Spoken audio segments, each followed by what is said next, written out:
సంబంధించి ఎప్పుడు కూడా స్వాతంత్రం వచ్చినప్పటి నుంచి కూడా కాంగ్రెస్ పార్టీకి సంబంధించి అనేకమైనటువంటి కార్యక్రమాల్లో భాగంగా ఈరోజు మళ్ళీ రేవంత్ రెడ్డి గారి నాయకత్వంలో ఏర్పడ్డ ప్రభుత్వం ఇంతకుముందు రవీందర్ గారు చెప్పినట్టుగా లేదా భాస్కర్ గారు చెప్పినట్టుగా మళ్ళీ మనం చీరలు కంటిన్యూ అవుతాయో కాదు అనేటువంటి పరిస్థితి ఉండే. నేను ఎవరు విమర్శించలేదు. గతంలో చీరలు కట్టుకోవాలంటే ఇంతకుముందు కలెక్టర్ గారు చెప్పినట్టుగా మహిళలు కట్టుకొని బయటికి వచ్చే పరిస్థితి లేకుండే. కానీ ఇవాళ ఏ సమావేశం పెట్టినా మహిళల చీరలు కట్టుకొని ఫంక్షన్కి వెళ్ళే విధంగా తయారు చేస్తూ నేను ఇంకొక మాట కూడా కోరుతా ఉన్నా. ఈరోజు విలువతో సంబంధం లేదు, కానీ ఒక ఇలా పోచంపల్లికి సంబంధించి కావచ్చు, గద్వాలకు సంబంధించి కావచ్చు, లేదా సిద్దిపేటలో మరి గొల్లమామకు సంబంధించి కావచ్చు, పెంబర్తి కావచ్చు, పక్కనే చర్యాల తోలు బొమ్మలకు కావచ్చు, నిర్మలకు సంబంధించి కావచ్చు ఒక జిఐ ట్యాగ్ ఉంది.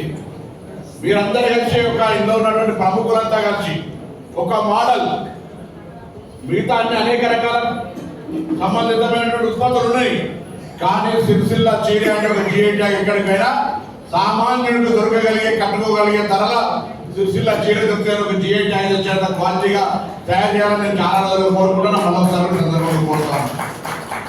సార్ మిర్యాల ప్రారంభించినటువంటి చౌరస్తా నేతన్నలకు సంబంధించిన వృత్తిపరమైనటువంటి ఒక గుర్తింపునిచ్చేది. గతంలో మరి అక్కడ మెయిన్ సిరిసిల్ల సెంటర్లో కూడా ఒక నేతన్న విగ్రహం పెట్టుకున్నాం. ప్రతి ఆగస్టు 7 నాడు నేతన్నల దినోత్సవం చేస్తున్న అందరూ కలిసి రాజకీయాలకు అతీతంగా ఇది ఒక వేదికగా ఇవాళ వర్షం పడ్డది అక్కడే ఇంకా పెద్ద ఎత్తున మీ అందరితో కలిసి జరపలేదు ఉంటే అయినా దాన్ని కలెక్టరేట్ మార్చుకొని ఇక్కడ చేసుకుంటాను వేదిక. వృత్తి మన వృత్తిని గౌరవించాలని బ్యాక్వర్డ్ క్లాస్ మినిస్టర్గా కూడా వృత్తులపరమైనటువంటి అంశాలకు కొంత అవకాశాలు కలిగేయాలని ఆలోచనతో ప్రభుత్వం ముందుకు పోతా ఉంది. తప్పకుండా అందులో నేతన్నలకు సంబంధించిన పార్లమెంట్ సభ్యుడిగా ఉన్నాడు కూడా ఆనాడు కావూరు సాంబశివరావు గారిని తీసుకొచ్చి ఈ ప్రాంతంలో కొంత మార్పు చేసే ప్రయత్నం చేసినాం. ఆనాడు తీసుకున్న నిర్ణయాలు కొన్ని మోడరేషన్ సంబంధించి కావచ్చు, యాత్ర డిపో కావచ్చు, లేదా ఇతరత్ర అనేక కార్యక్రమాలు మెల్లమెల్లగా కొన్ని కొనసాగినటువంటి కాలేకపోవచ్చు. కానీ తప్పకుండా ఉద్దేశం నేతన్నలను అభివృద్ధి చేయాలనే ఆలోచన ఎప్పుడు కూడా మరవలేదని మనం పనిచేస్తాం. మేము పార్లమెంట్ సభ్యుడిగా ఉన్నా, ఇలా రాష్ట్రంలో మంత్రిగా ఉన్నా, గౌరవ మంత్రి దగ్గరికి ఈ జిల్లాకు సంబంధించిన ప్రజాప్రతినిధులు అందరూ కూడా ఐక్యంగా మీ విషయం వస్తే మీకు ఏ విధంగా లాభం జరగగలగాలి, వృత్తి మీద ఆధారపడే వాళ్ళకి మీకు న్యాయం ఏ విధంగా జరగాలి అనే అంశం మీద ఒక్కొక్కసారి కొన్ని అంశాల్లో ప్రభుత్వం చేయలేకపోయినప్పటికీ కూడా జిల్లా ప్రజాప్రతినిధులు అందరూ కూడా కలిసి సిరిసిల్ల నేతలకు అండగా ఉండి ఇలా ప్రభుత్వం ద్వారా అన్ని రకాల కార్యక్రమాలు చేస్తున్న విషయాన్ని దయచేసి పనిపోతాం. మా బాధ్యతది ఇంతకుముందు చెప్పినట్టుగా ధార్మిక క్షేత్రంగా, కార్మిక క్షేత్రంగా పక్కనే మంచి రాజరాజేశ్వరి జలాశయం విడుదలతోటి ఈ ప్రాంతం అంతా కూడా సస్యశ్యామలంగా ఉండాలని ఇవ్వాలి. వేమలవాడ రాజరాజేశ్వర స్వామి దగ్గర మరి ఒక యజ్ఞాన్ని వర్ణ యాగాన్ని స్టార్ట్ చేసుకున్నాం. అక్కడ నిర్మితమైన వేమలవాడ దేవస్థానానికి పక్కకు 12 కోట్ల రూపాయలతో ఒక మంచి పార్కులు చేసుకున్నాం.